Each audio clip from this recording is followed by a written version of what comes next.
Good morning, everybody. I'm your host, Attorney Joseph Wilson with the A Cup with Joe podcast, and I'm very excited about our guest today, a fellow attorney. Her name is Attorney Pamela Peynado. Did I get that right? Yes, you did. Like 8 years, and I always screw it up. But how you doing today? I'm doing great. How are you? Good. And I was just thinking about just when we met. I remember I was studying for the bar at Georgia State. You were still in school, I think, and you were like studying. This was the summertime. You were a law student in there studying. I was like, man, she's on it. Most folks are out, partying in the summertime, but you were working hard. So it's been quite some time though. I know, man. We made it. We did. So yeah, just tell the folks a little bit about what you do and what your background is. Start there. Sure. So I'm originally from the Dominican Republic, and we moved to New York when I was 12 years old. Lived in Harlem. My mother decided to pack things up, come to Atlanta. So went to my last 2 years of high school here, Georgia State undergrad, Georgia State Law School. And while at Georgia State undergrad, I was working at a diner, Landmark Diner, and a coworker. Yeah, right. Like I love going back. So a coworker was like, "Hey, you should come work at this law firm. They're looking for someone that speaks Spanish. We're getting a few Spanish clients." Back then, 15 years ago, we didn't have that many Spanish-speaking clients, but they had a few. So they asked me to come to the interview. I went. They were offering me like $8, very little money. But I wanted to see what it was about. So I went ahead and took the job and still worked at Landmark Diner. And I mean, it just kind of sparked my interest in immigration. Once I saw the cases that we were taking on, and, my stepdad had been deported before. And then my uncle, I mean, it was just such an alignment, Then I started working there, and my uncle was picked up by ICE. So I said, this is exactly where I need to be. And, now I'm 50% owner of that same law firm. Wow. And was there like a defining moment, like a memory you can just recall, like, okay, this is what I want to do. I want to be an immigration attorney. You remember that day?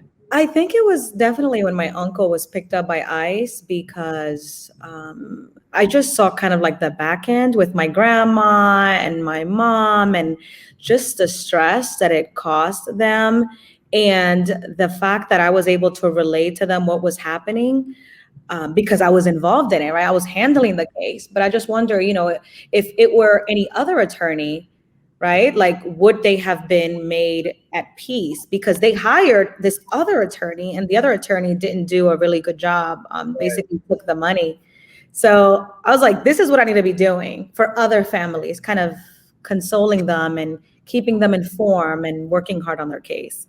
Yeah, and I mean, because you had to go through that same process. Like, how was that actually having to go through that process of trying to become a United States citizen? How was that?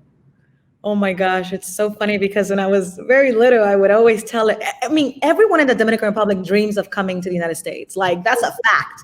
I think a lot of people, all over, they look at the United States like money grows on trees. I believe that. I swear to God. I was like, money grows on trees in the United States, so we got to go there. And I just always remember thinking my visa is going to be approved. And I would tell my classmates, like, I'm going to the United States, so I'm not going to be here long. And it took 12 years, but it got approved. And it was just, such a defining moment in my life. So I know what it's like to wait for a long time. I bet. Mm-hmm. Let's transition a little bit. Obviously we're both lawyers, and in my field, there's new decisions, court decisions coming out fairly frequently that kind of change the practice area every now and then. But it seems like in immigration, there's something changing every day. Like, what is that like? Just dealing with a practice area that changes so often. It's crazy. Like, I mean, I think there was like one new policy last year that came out every day when they add up all of the ones that came out. And it's just madness, and also, although it's federal, right? So everyone should be doing the same thing. A case in California is handled completely different than a case here in Georgia, because of the views of the judges and the ICE officers, et cetera. So like working in immigration, you have to love complete madness Really? all the time. Clients, they're just, this is like everything to them, right? This determines whether, where their children are going to go to school, where they're going to live, what they're going to do. So, they have a lot of anxiety, and attorneys have a lot of anxiety because of the constantly changing policies and procedures that are happening. And you mentioned the judges and kind of their views. This seems like one of those areas that's, and all areas are political to some extent, but this area especially seems like if you get the wrong judge or the right judge, I mean, it completely changes your case. Is that pretty accurate? Wow. Yeah. It's like as soon as we get a bond hearing and we're like, oh my God, not that judge. Like we know he's going to deny it, right? It's crazy because you know what a bond hearing is. I mean, they're coming back. They get the ankle monitor. They pay high bonds, high amounts. Some judges are like, no, you've been arrested for one DUI, so no amount of bond will make sure that you'll come back. Mind you, they have 4 kids that are here. They've been here for 30 years. They've never committed a crime. And there are certain judges that are like, oh no, you have a pending DUI. So no amount of bond will make sure that you come back. And we're like, so if they don't get bond, more than likely they're going to get deported. Wow. Mm-hmm. You mentioned just some of the demands from your clients, from the courts, and dealing with these types of practice in this practice area in particular. I mean, with what I do with personal injury, yeah, we have some client demands, we have some client issues that come up, but nothing to the level that you probably have to deal with in like family law and immigration. Would you say if you're going to practice in that practice area, you really have to have passion for it? You really have to love it? Like, is that pretty fair to say? Absolutely. And it's just nonstop. Like client, it's a high volume business, right? So for example, we have 7,000 cases, right? Like right now. And at any moment, any of them can call, anything can change. Now, of course, there are priorities, right? Like I'm sure with personal injury, you're waiting on some of them to go to trial. Most of our cases, they go to trial in 2022, 2023. But at any moment, they can call with anything.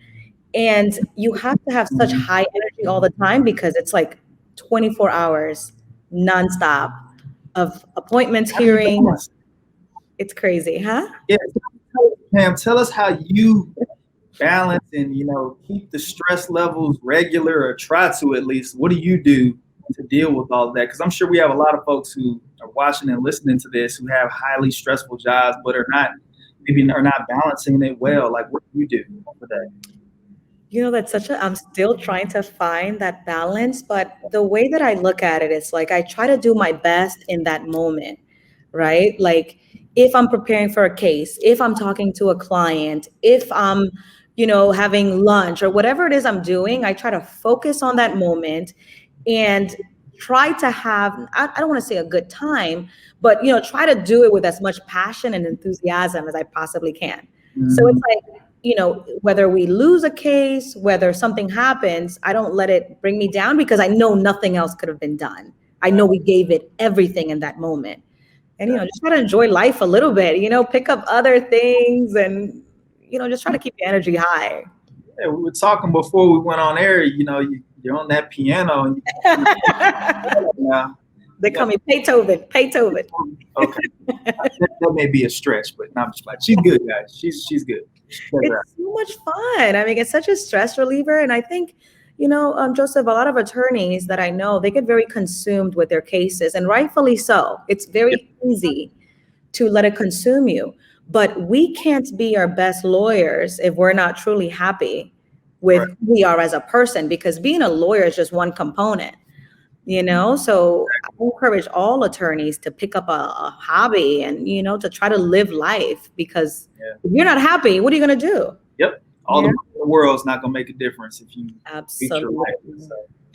Absolutely. Curious your opinion or your thoughts on this. So, I mean, again, we talked a little bit about how things were these past 4 years under the Trump administration. If you had to describe how it was to be an immigration lawyer during the Trump administration, what word would you use to describe it? Chaotic. Chaotic. Yeah. I mean, it was insane, Joe. It's like we went from, under the Obama administration, they put a lot of tools in place that allowed for the deportation of a lot of immigrants, right? There were, they kind of set the tone, set the standard, put the tools in motion. And then Trump came in and said, yep, I'm going to use all these tools that were in place and I'm just going to deport everybody. And it became complete madness, Joe. I saw things during the Trump administration that I had not seen, for 10 years up to that point. Really? Single mothers with no crimes, getting tricked into going to reporting. Once they showed up, they were, put in jail and deported, put on a plane. Tricked how? Like, what were they doing? So I had a client, she came to see me, and under the Obama administration, you can report once a year. And if you didn't have any crimes, it's almost like, so let's say you've been here for a long time, you don't have any crimes. Maybe a long time ago when you were a kid, you were ordered deported, right? Let's say. So you were placed in an order of supervision. That's what kind of President Obama really kind of established. It's like, okay, you show up once a year, you don't commit any crimes, you kind of set up a plan to go back to your home country. You can just show up once a year, right? Like a reporting, like a probation almost, parole almost, right? Yeah.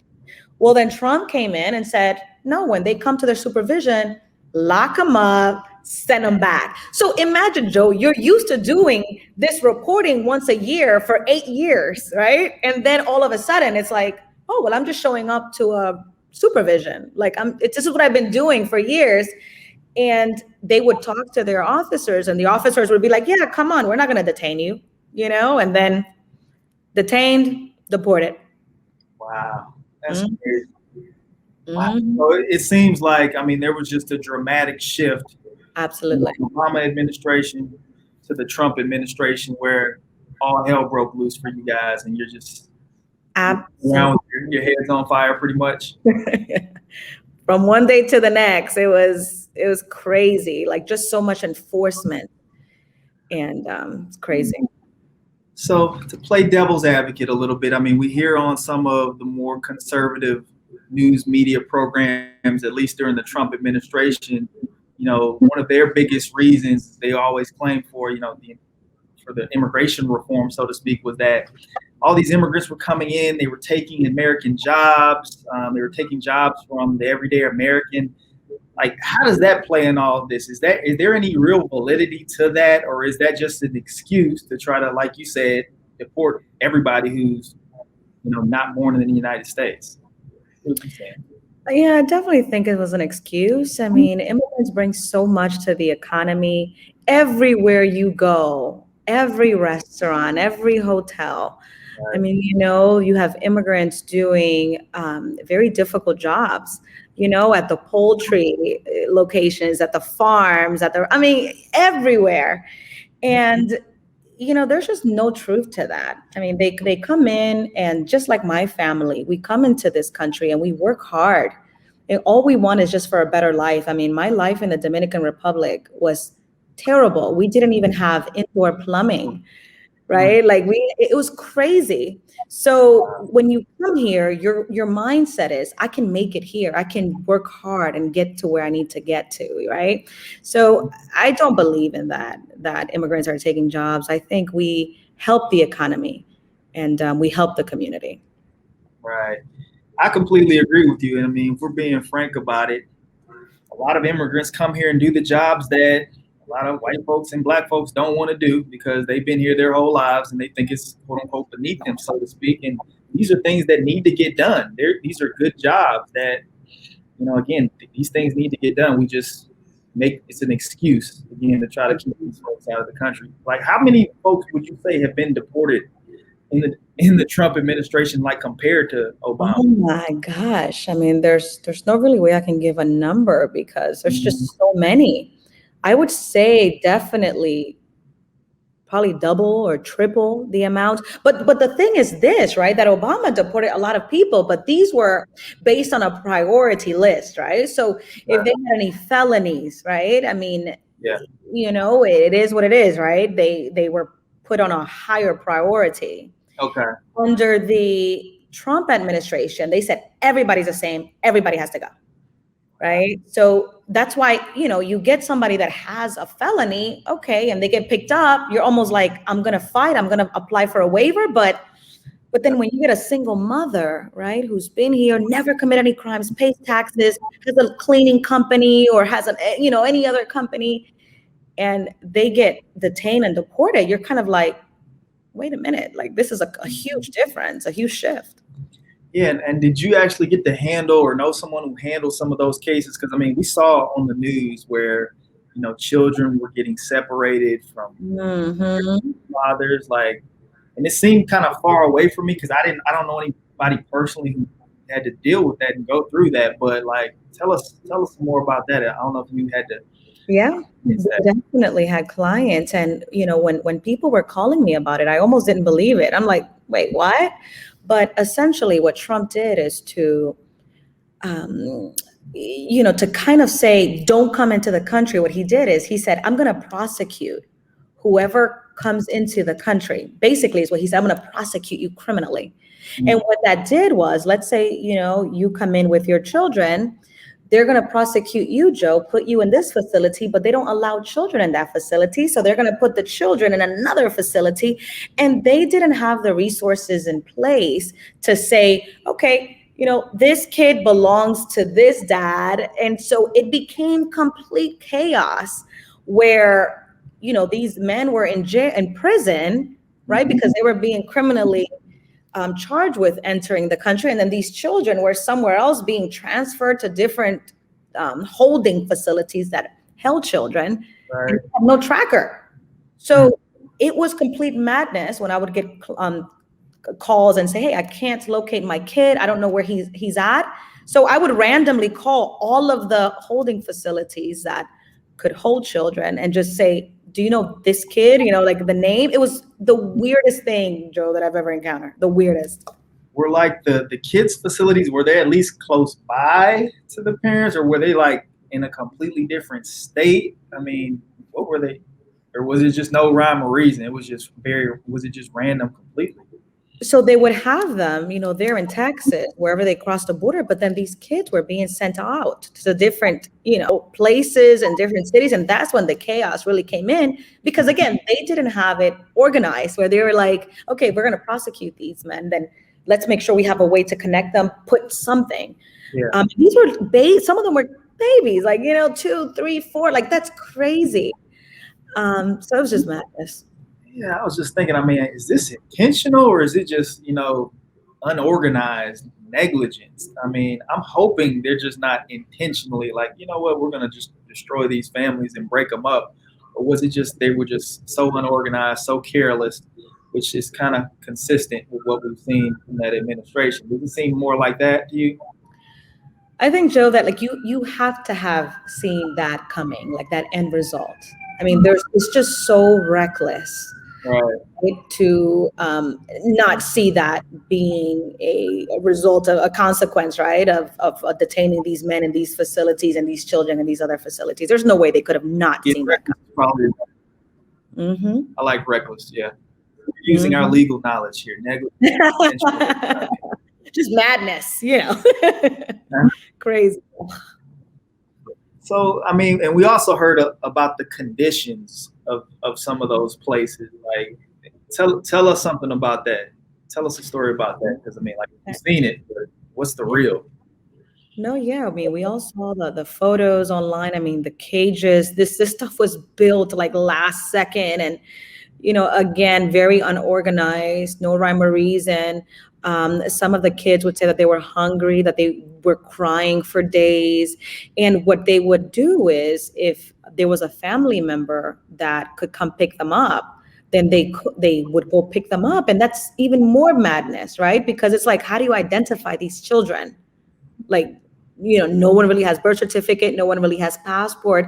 And that's why there are still, Joe, a lot of kids that have not been reunited with their family members because there's just so difficult to make that connection with no paperwork. And some of these kids don't know. So until this day, I'm just like, I cannot believe that happened. And they're certainly probably not being educated or anything like that. They're just sitting there. Yeah.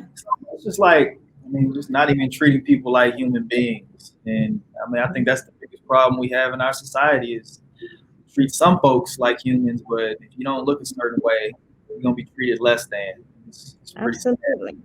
And that's the one thing. It's like, okay, I believe in law and order, obviously, right? We believe in policies and procedures, but my God, do it in a humane way. Right. You should have known if we separate these, children from their fathers, how do we get them back to their families? What document do we require? Then they were like, oh, well, we're going to do DNA testing and all this. It's like, come on, you're not, like it's madness. So DNA testing. Yeah. They were saying all kinds of things. Yeah. Think about it. I mean, somebody can show up and say, that's my kid. Mm-hmm. Then how do you, it's just, the more I think about it, it's just the more frustrated that I get because, these families didn't deserve that. Before we transition into kind of what's next, obviously we have a new administration under the Biden administration, and we can expect some changes to come. Last thing I want to touch on, because Donald Trump was talking a lot about this wall on the border of Mexico and Texas, and wanted Mexico to pay for it, et cetera, et cetera. I read something that DHS was overwhelmed with the number of migrants coming across the border. Do you think, I mean, all things being fair, do we need some type of control with that, or I mean, what do we need to do to address that? Well, yeah, absolutely. I think they can hire more CBP officers. I mean, that's really, to build a wall, that's just, it's not going to, it was just ludicrous from the very beginning. Mm-hmm. They can have more officers. They can make the immigration process more streamlined, which I think is a good idea with what President Biden is doing. Because think about it, we had to wait for 12 years, right, to come here. Now, luckily, I was not fleeing persecution. But think about, Joe, if someone's coming after you and your family, the things that you would do for your children. Desperation. And so if you don't have the procedures in place, it just becomes chaos and madness. And everyone's trying to come into the United States and search, a lot of them in search of a safe haven. So it's like, let's provide the proper protocols and procedures so that people are not dying in these, in these journeys, so that people are not separated from their children. And I think that's what President Biden said he's going to make a top priority, is streamlining the process, making things easier. Yeah, tell us more about what we can expect from the Biden administration. Obviously, again, they're going to be streamlining some things and making it easier. But can we expect, these camps to continue like under the Trump administration, or is it going to be a shift in things? Absolutely. I mean, we've already seen, a huge shift in just a couple of days. First day, went in there, signed these executive orders, and he vowed that he was going to reunite these children with their families. He vowed that, no more wall. He's going to help keep the United States secured, that he's going to streamline the process to make it more humane, right? Especially the asylum process. He said he's going to make the citizenship process quicker. So if you're a green card holder here, you can't really petition for your parents or anything like that. But if you're a citizen, you can. So he said he was going to make it quicker for you to become a citizen and then be able to bring your relatives to the United States. So I think there's going to be a lot of changes. He's going to bring back prosecutorial discretion. He's going to do the priorities, kind of like Obama did. Okay. So honestly, I'm just thrilled that finally we're going to see a change and more of a humane approach to this. Yeah, hopefully there won't be changes every day like over the past 4 years. I don't remember that. There were some changes, but it wasn't daily. Oh, yeah. All the time. I'm like, oh my God, this happened. I'm like, gee. Every day. It was crazy. And it just took a turn, like a nasty turn. I mean, I remember you would go to the courthouse and you can talk to them and you can say, hey, this is what my client's going through. And then it became where no one in ICE would talk to you. No one in the immigration court would talk to you. And it was kind of like, nope, is a no. It's a no for me, like always, as opposed to like trying to work. Those are orders from the top. There's no negotiation on it. There's no negotiating. Right. It was like, why hide the ball? Like, we're all here, to move the law, right? Like to figure this thing out. Why hide the ball? Why be so difficult in negotiating? It was just very frustrating for all immigration attorneys. Wow. So lastly, Pam, what should the immigrant community all over the United States, what should they do to start getting ready moving forward? So there's a lot of new laws that are going to take place. Right now, they're talking, policies and proposals, but there are going to be a lot of things that are going to be coming up. And the immigrant community needs to know, you have to get all your documents in order. You would be amazed, Joe. Like, sometimes a client comes to my office and I'm like, why didn't you come 5 years ago? Like, I could have fixed this, or some of them are actually US citizens and they don't know it. And they're in deportation proceedings. And I just wish that, the community could be more informed. They're so afraid to go speak to an immigration attorney. Or I get a lot of clients that are like, I can't take a day off work. Please take a day off work. Like, this is important, get your documents in order, speak to an immigration attorney, see if you have any options. If you have a criminal case pending, do not plead guilty. I have so many cases that are so difficult because they come to me after they plead guilty to like a DUI or a family violence or anything like that. And that is like a death sentence in immigration. So, speak to an immigration attorney, get all of your documents in order, and just figure out a game plan, for you and your family.